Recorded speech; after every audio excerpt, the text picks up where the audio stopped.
Hello and welcome to the World Today. I'm Joke Rogers. Here's what's coming up within the hour. A race against time for passengers of the missing submersible on the Atlantic as more vessels are brought in to help with the search. 31 people killed in a gas explosion at a barbecue restaurant in China. Plus, leaders at the climate summit in Paris discussed pinning down a roadmap for easing the debt burden of low-income countries.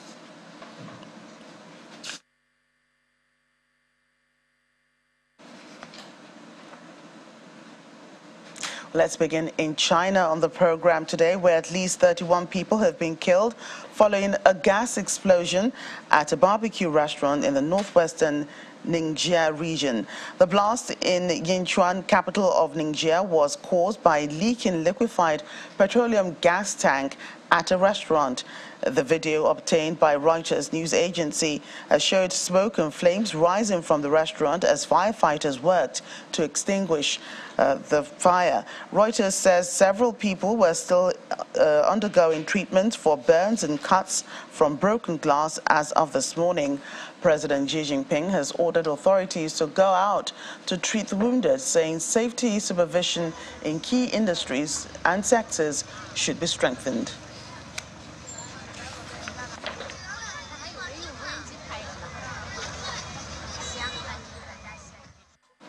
Meanwhile, temperatures are sweltering in the Chinese capital, Beijing.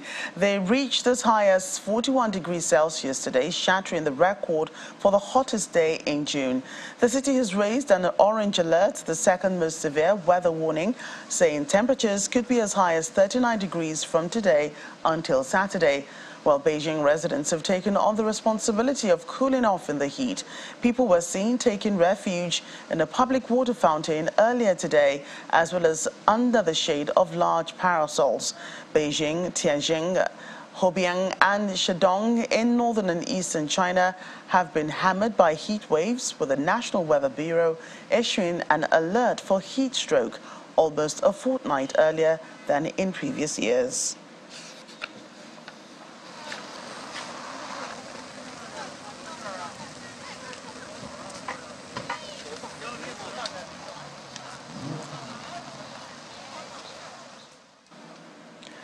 Let's now bring you the latest in the missing submersible carrying 5 passengers in the Atlantic. French researchers have deployed a remotely operated vehicle capable of reaching the seabed and transmitting images to the surface. Known as the Victor 6000, it has 2 mechanical arms which can carry out extremely delicate maneuvers such as cutting or removing debris. Researchers have also flown in from Jersey a second powerful rove known as Juliet. It has previously spent around 200 hours exploring the Titanic wreck.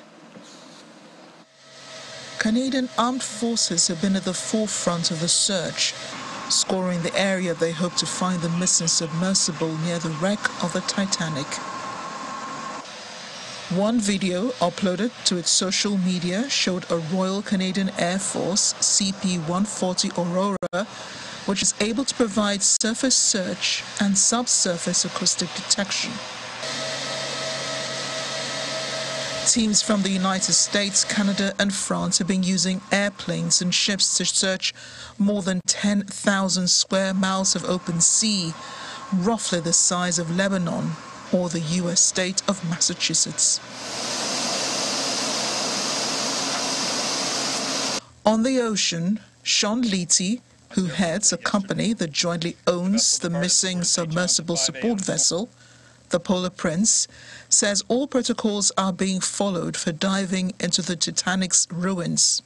The equipment that's been mobilized for this is the finest in the world, the most capable in the world. We have to hold out hope. I think, as you're aware, there's still life support available on the submersible, and we'll continue to hold out hope until the very end. Back in 2018, experts had raised safety concerns about the submersible vessel that had been missing. Will Conan, chairman of the Marine Technology Society's Committee on Manned Submersibles, addressed a letter dated March 27, 2018. to OceanGate founder and CEO Stockton Rush, the pilot of the missing vehicle. He'd expressed what he said were widespread concerns about the submersible and said he later discussed the letter with Rush. As chairman of the submersible committee, I stand by the letter and all the sentiments of our members that were worried. There's no joy in saying, boy, we were hoping this wasn't going to happen. We are in a very precarious situation right now, and it's affecting a lot of people. The industry knows how to do this safely. We've done it for 50 years. We have an excellent track record, and yeah, we have the regulations in place.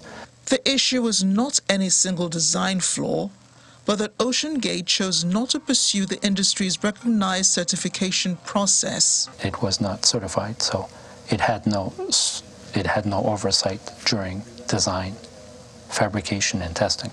It's been 5 days since search began for the missing submersible, and according to one expert, the hunt could prove horrendously expensive. Even more concerning is how much air the passengers have left to survive.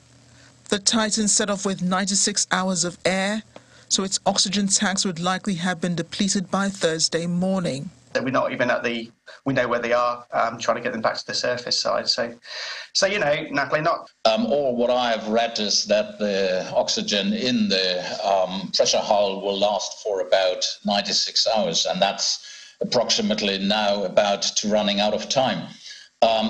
Yet there is still hope, and as long as there is hope, I believe that all the forces on the scene will do the utmost to save the people inside the pressure hull. For now, rescuers searching for the missing submersible near the wreck of the Titanic are concentrating efforts on a remote area of the North Atlantic where a series of undersea noises have been detected. Officials caution the sounds may not have originated from the vessel. Welcome back to the program. Leaders are meeting in Paris for a climate summit hoping to raise finance for a new pact. Among them is Nigeria's President Bola Tinubu, as well as the Egyptian President, the Ethiopian Prime Minister, and key players such as the World Bank and the United Nations.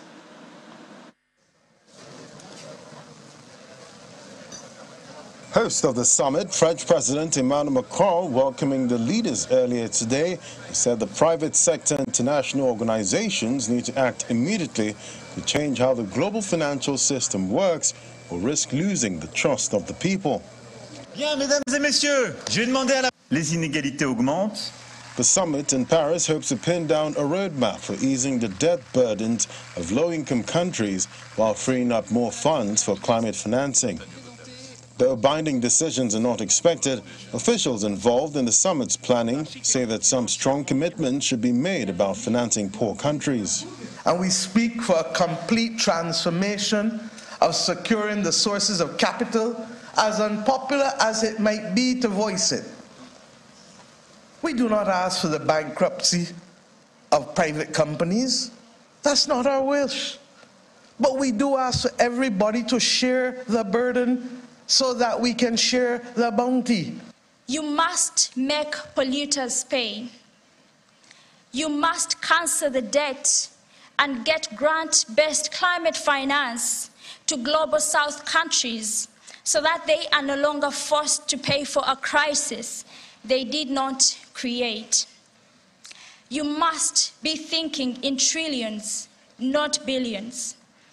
You must help us get real loss and damage funds to flow to those communities who need it the most.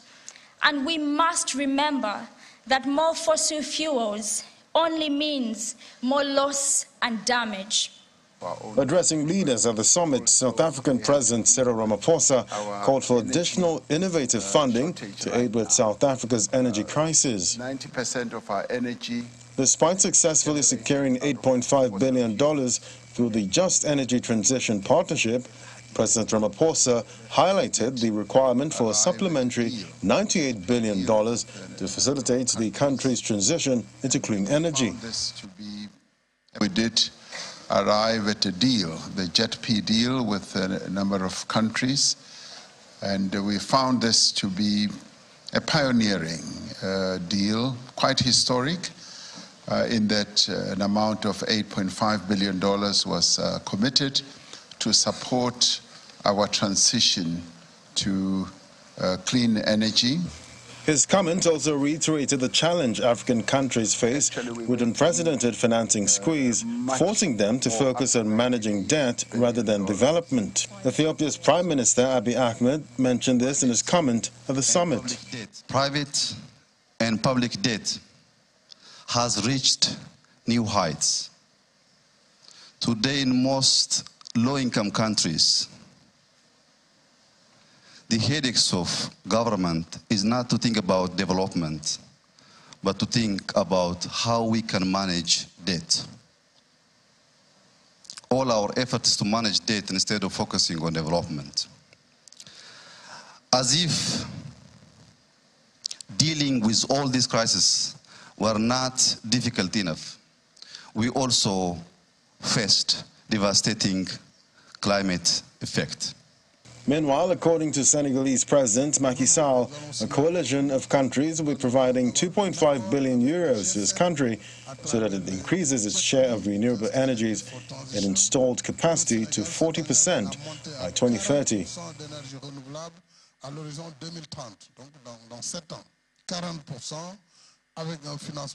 It's a deal similar to South Africa's with a Just Energy Transition Partnership backed by Germany, France and the European Union, the United Kingdom and Canada. Other speakers of the summit, such as the European Commission President Ursula von der Leyen, says the international community must look at ways of introducing a global carbon pricing to accelerate the transition to a lower carbon economy. While managing director at the International Monetary Fund, Kristalina Georgieva, told the summit the IMF has reached its target of making $100 billion in special drawing rights available for vulnerable countries. And of course, work on making the world a better place for everybody. Let's get more on this. Joining us on the program today is one of President Bola Tinubu's aides, Senior Special Advisor on Special Duties, Mr. Dele Alake. Glad you could join us on the program today. Thank you very much for having me. Right. So President Bola Tinubu is one of the many presidents attending this summit in Paris. Do we know what sort of meetings he's been having and the focal point? Oh, thank you. He's been having very exciting meetings with foreign investors, institutions, corporate organizations, and countries, and heads of countries. In fact, some are slated for later this evening and tomorrow. After the Global Summit opening ceremony this morning, so many other institutions have been lining up to meet with him. So far, he's met about 3. The first is the Afri-Exim Bank, and that was a very, very useful meeting. The Afri-Exim Bank promised to collaborate with President Tinubu and Nigeria in injecting the much-needed direct foreign investment, injection of billions of dollars into the Nigerian economy to shore up the economy and fill the gap or the hole that must have been created, which we envisaged anyway, and we make contingency arrangements for the exigencies of the shortfall in the removal of subsidy that would necessarily result in short-run spike in the demand for dollars and in the value of the naira. And so Afri-Exim Bank, the president was there to meet with our president and made very useful statements, very positive statements of collaboration, of support for Nigeria in its quest to revitalize the economy of Nigeria. Particularly the president of Afri-Exim did praise and commend President Bola Ahmed Tinubu for the bold and courageous steps, policy initiatives that he's taken in the last 3 weeks. Specifically, the removal of the elephant in the room, as the president will refer to it jocularly, and that is the subsidy. That you know and I know that the subsidy issue has been a gargantuan problem for Nigeria in the last 46 years. No head of state, no president, whether military or civilian, had summed up the courage to remove this albatross from the jugular of Nigeria. And he, President Bola Ahmed Tinubu, has done that creditably, without rancor, and has been able to even tame the labor that was trying to rustle feathers. He's explained to the labor the necessity for this policy initiative, and the length and breadth across Nigeria have really accepted this policy initiative. And he's been receiving accolades from all financial institutions all over the world. Bloomberg did report, Afrexim Bank did commend him on this, and after that, the European Bank for Economic and Construction Development has visited him as well, and they also pledged their support to inject the foreign direct investment that's needed in Nigeria now. And honestly, the last 3 weeks has witnessed frenetic pace of positive and dynamic policy initiative, such that has never been witnessed in the annals of Nigeria. And after the Economic Bank for Construction and Development visited, the Indorama Petrochemical Company Limited in Port Harcourt also visited with the chairman here in Paris, and they also pledged their support. They've been in Nigeria, they've been contributing very greatly into the Nigerian economy. They have one of the largest petrochemical plants around, right there in Port Harcourt, and they pledged to, in fact, do more, just because of the encouragement that they have seen from the policy initiatives of President Bola Ahmed Tinubu. So it's been really exciting and commendable visit here. It's been very fruitful in terms of the economic recovery of Nigeria. And the president did assure all of us that reform is total, is absolute, and that he's not going back on the reform policies that he has started. And everybody is excited. The international community is really very encouraged about the happenings in Nigeria in the last 3 weeks, and there's more to come. Right, Mr. Lackey, I must ask you, well, very commendable, the points that you've made. The other points you've raised about investors, I do know that at the start of this administration, there was a lot of promise for investors that had exited to come back. Now, with all the meetings that the president has had so far, what are the prospects of investors that exited and others that had not thought about coming to Nigeria before? What's the prospect of them coming back? Very high, very high prospects. In fact, what we've witnessed in Paris since yesterday and today have been most encouraging. Like I told you, the Afrexim Bank has pledged to inject billions of dollars into the Nigerian economy. The European Bank for Construction and Development has promised the same thing. The Indorama petrochemical plant in Port Harcourt has also promised to, in fact, invest more. The Afrexim Bank has also, apart from its interjections in so many areas of the economy, but specifically from the request of the president to come and extend their investment in agriculture. Don't forget that agricultural investment has a multiplier effect on the economy. It creates jobs, in the millions. And currently, they are even in Ogun State, and they are building an agro-processing plant in Ogun State, covering about 400 hectares of land, and they intend to go about 100,000 hectares of land installing agro-processing plants. And you know what that means to the Nigerian agriculture sector in terms of the multiplier effect, in terms of the value chain that is going to bring. So investors are coming in droves, and they are making their promises, and they are, as we speak, there are others still lined up to see the president, even this evening and tomorrow.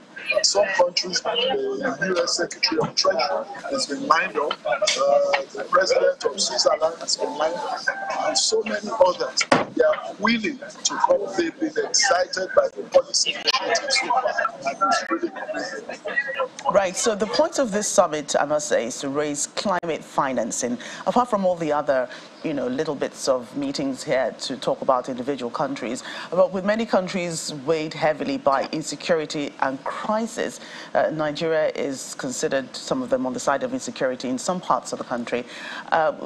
Leaders are also discussing monitoring and accountability. What's in it? What areas is Nigeria discussing? Nigeria, all the areas that we mentioned have been discussed. They are on the plate. And some have been discussed, some will be discussed tomorrow. Climate change was discussed, and we know the position of the president on climate change.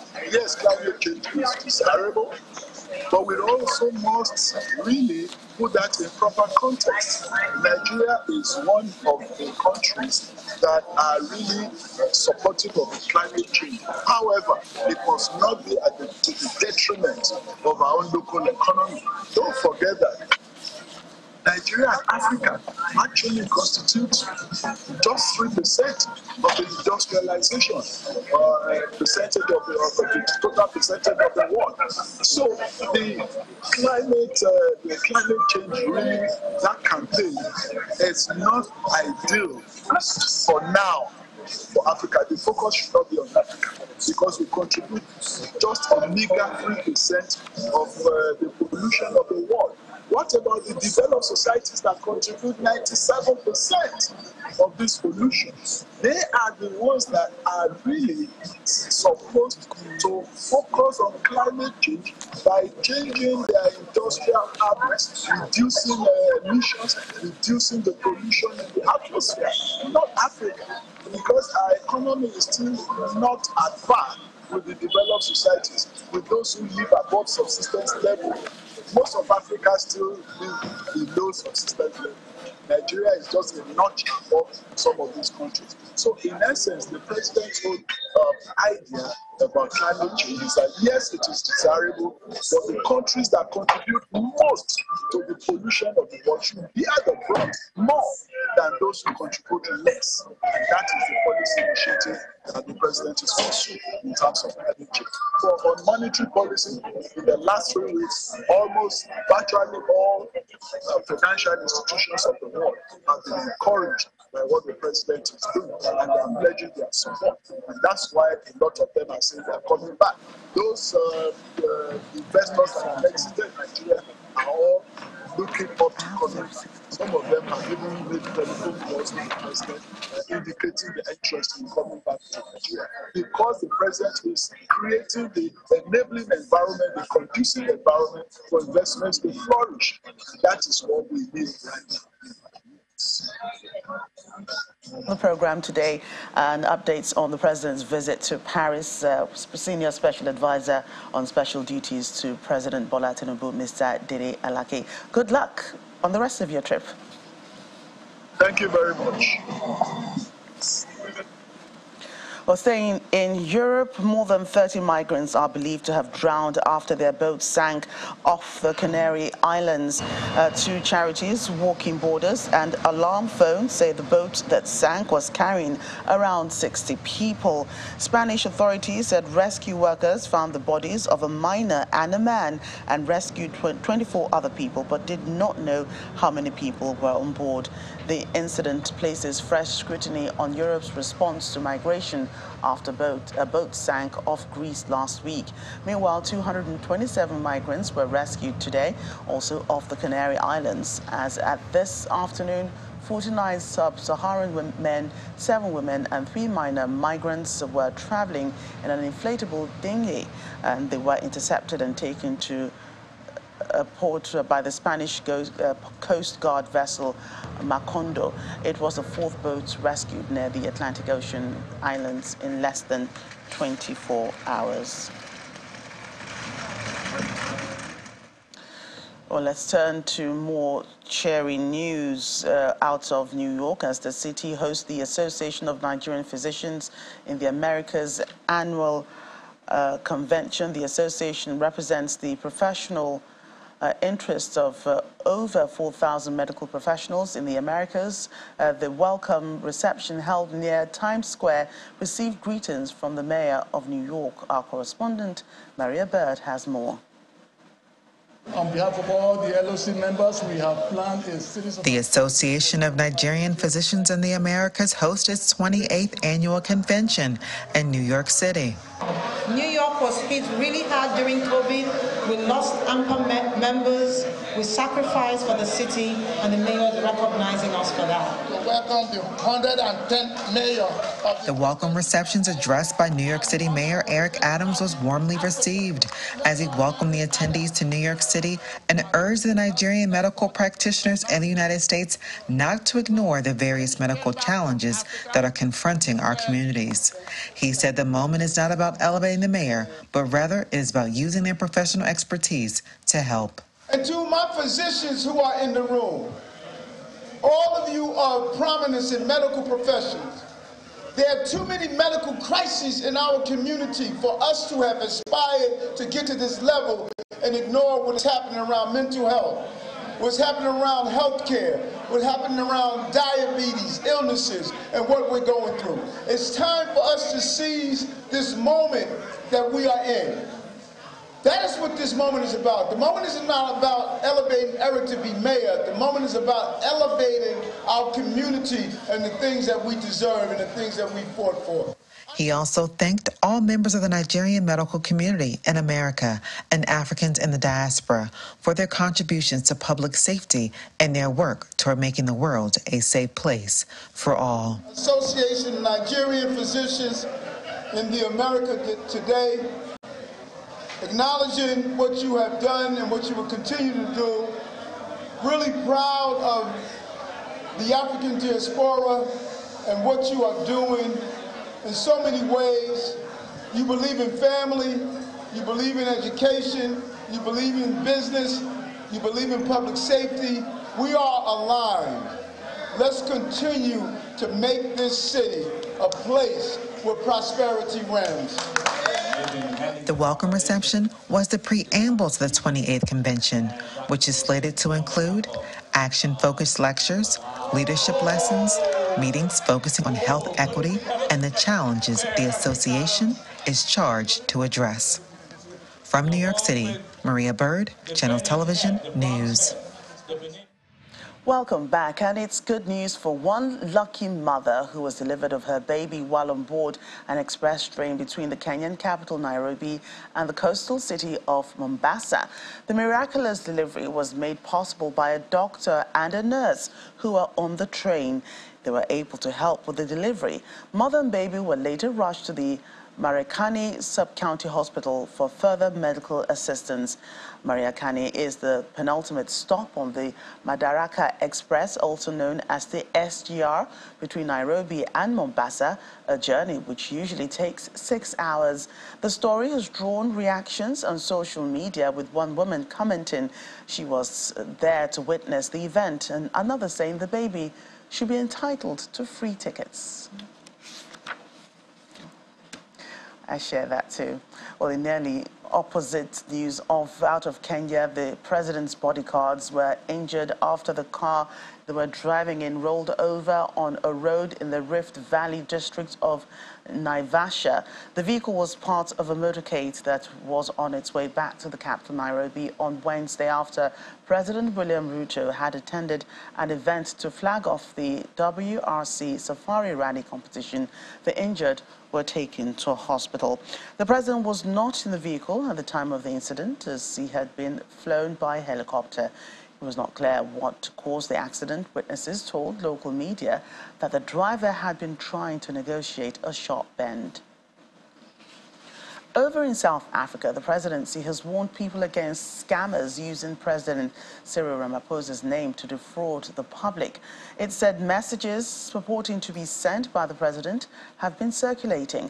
In its alert to the public, it said the president does not request any funds or endorse any payments or contracts between third parties, whether through websites, adverts, social media, emails, letters, texts, or phone conversations, adding that anyone who has received communication of this nature from the president or the presidency should terminate all future contacts with the scammers.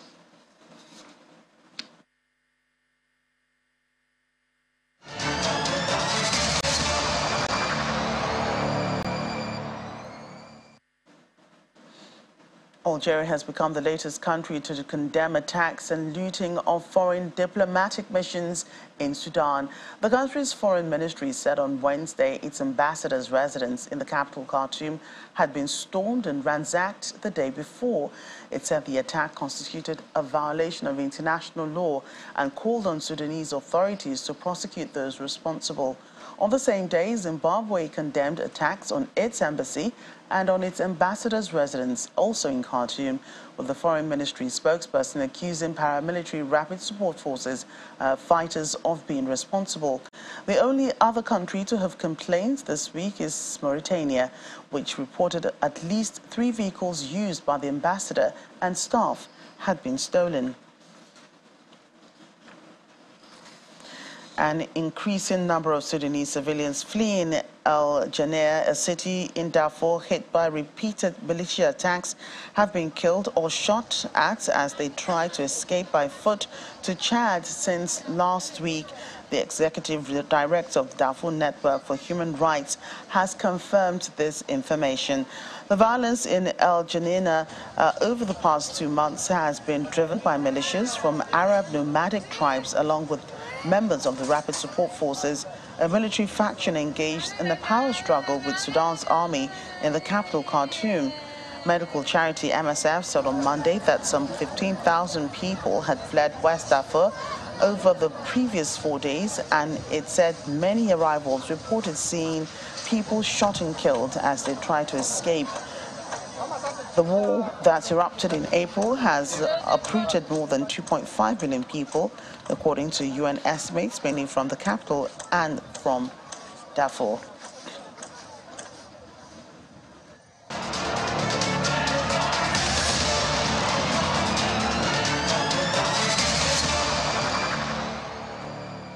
Away from Sudan, Palestinians today gathered at a site where an Israeli drone killed 3 militant gunmen in Jenin in the West Bank on Wednesday night. The rare strike came hours after settlers attacked Palestinian towns, torching cars and buildings in retaliation for an attack by Hamas gunmen a day earlier. The strike near the flashpoint city of Jenin came amid a surge in violence over recent days in the occupied West Bank, where for over a year the military had been conducting regular sweeps, leading to repeated clashes with Palestinian fighters. The Israeli military said a squad of militants was identified in a vehicle after they carried out a shooting attack near the town of Jalama. A statement by the Islamic Jihad militant group said 2 of the men were Islamic Jihad fighters, while the 3rd was from Aqsa Martyrs Brigades, the armed wing of the Fatah movement. Although surveillance drones are commonplace, the strike by an Elbit Hermes drone, which followed a rare use of helicopter gunships in the operation in Jenin, was a first by the Israeli military in the West Bank since 2006. And finally, people across China have been celebrating the Dragon Boat Festival by holding a series of exciting activities. The Dragon Boat Festival, also called Duanwu Festival, is celebrated on the 5th day of the 5th month on the Chinese lunar calendar. This year's festival falls on a Thursday. In Ankang City, northwest China's Jiangxi province, 28 dragon boat teams competed with one another in the Hangjiang River.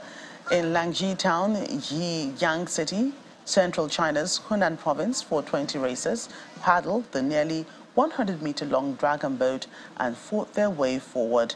The dragon boat races are the most exciting events during the festival in the Dapeng New Area's Moon Bay in Shenzhen City, and in Zhuangwu Lake of Nanjing City, people competed with all their might for strength, skill, and collaboration. That's what it takes for the boats to move forward. Now, such events are no less attractive in Guangzhou Province, Tongren City, Jiangxi Province's Taiyuan City, and Anhui Province's Wangjiang County, where people who love dragon boat sports have also been staging stunning competitive performances.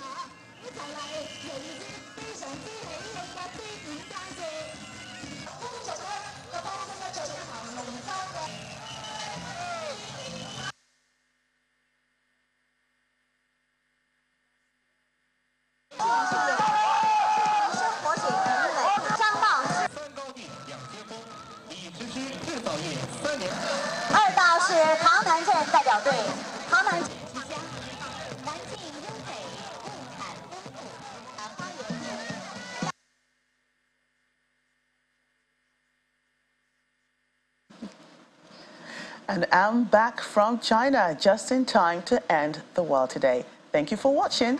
I'm Joka Rogers. Bye for now.